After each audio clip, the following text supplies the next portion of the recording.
The next sacred cow is work hard. Because my poor dad, a school teacher, great guy, PhD, he always says, I'm a good, hard-working man.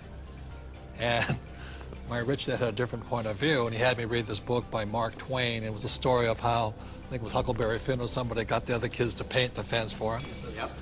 He says, that's working hard. You want other people to work hard for you, and you want your money to work hard for you. That was his lesson. And a lot of people really, they can't wait till Friday because they hate their work so much, and they dread Sunday because they have to go back to work. With us, I would say most of us are working 24/7, but we're working differently.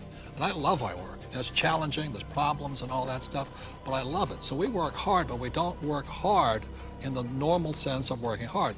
The problem with working hard for money, because the rich don't work for money, the problem with working hard for money is you pay more in what, Tom? Taxes. Taxes. The harder you work for money, the more you will pay in taxes, right? Well, right. If instead of working hard for money, like you're talking about, instead if you work for assets, then you pay a lot less taxes because the tax law, again, is geared towards building assets. Because as we build assets, we build the economy. Time out.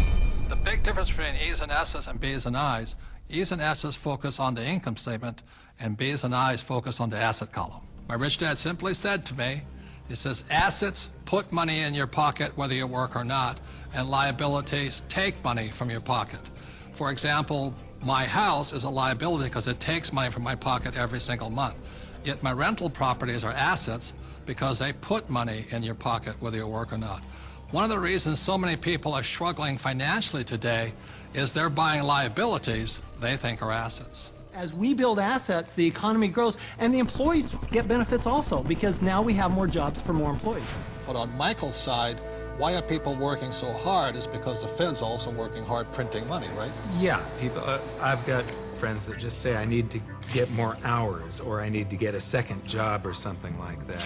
They're working harder to make a few more dollars, but they don't realize that over this entire past decade, the average in real income after inflation has been falling. So the harder people work, the less they're making anyway, because the government and the Federal Reserve, the banking system, they're basically stealing it from them. Can we bring in the bags of coins right now? Thank you. I'm not going to hold that. I'll give you an example. In the year 2000, one gold coin cost $300. So this is $300 in U.S. quarters. Today, in 2010, that same gold coin,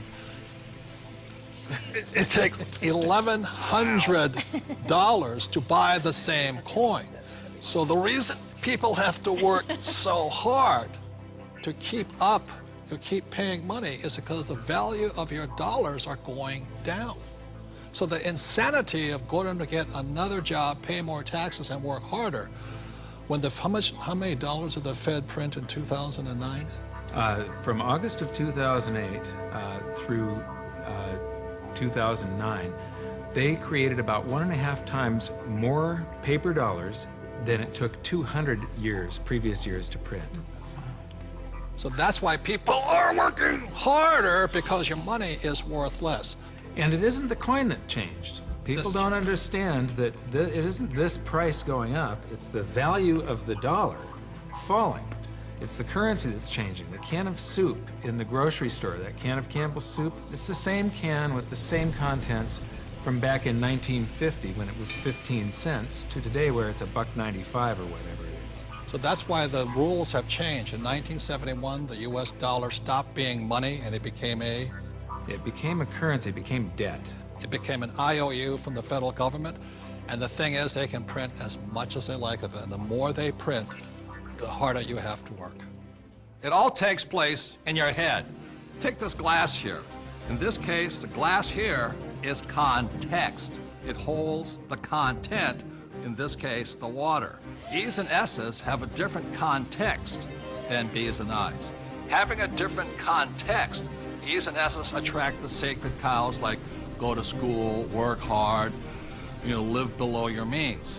B's and I's, having a different context entirely, attracts a different type of content, different type of information, different type of education. Money is created out of your head. If you're a true B and I, you're not concerned is because just like the Fed, we can print our own money.